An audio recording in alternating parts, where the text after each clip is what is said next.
अगर आप भी चाहते हैं कि एसएस फिल्म्स मोतिहारी के ऑडियो वीडियो सबसे पहले आप तक पहुंचे, तो इस चैनल को सब्सक्राइब करें और साथ ही बेल आइकन को दबाना ना भूलें। SS films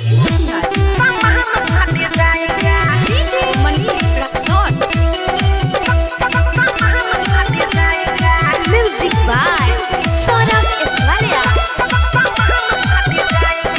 mix by DJ Manish Raj. सोना गाछी घर बाटे राज बाबा गाल हो, केतना जिला के हम कईनी कंगाल हो। सोना गाछी घर बाटे राज बाबा गाल हो, केतना जिला के हम कईनी कंगाल हो। उठावा के लाली तेरा पूरा चाचे जाएगा,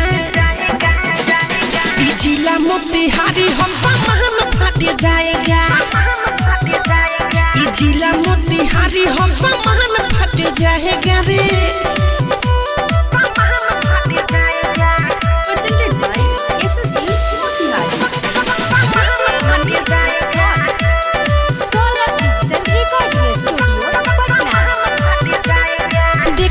जवानी तू छोड़ के बपानी, जोश में ही जानी तू करा मन माने।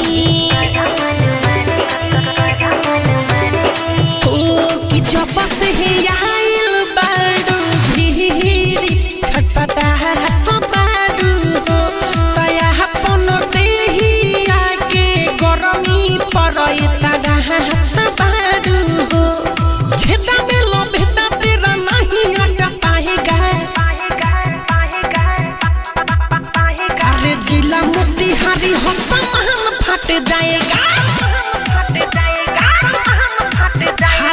जिला मोतिहारी हम सामान फट जाएगा।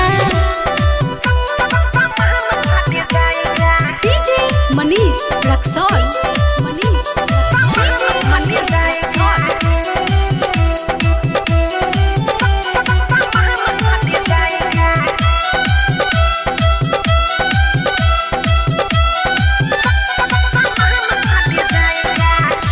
ए बीरजस बिहारी तू हो जाए पक्का बाड़ी, ए सौरभ सवरिया जानी करा बरिया रे।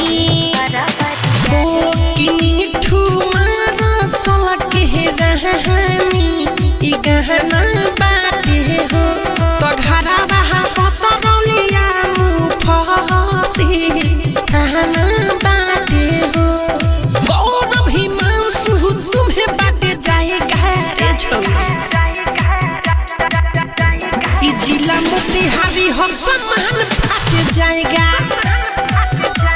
ई जिला मोतिहारी हम सामान फट जाएगा रे। Saurabh digital recording studio Motihari.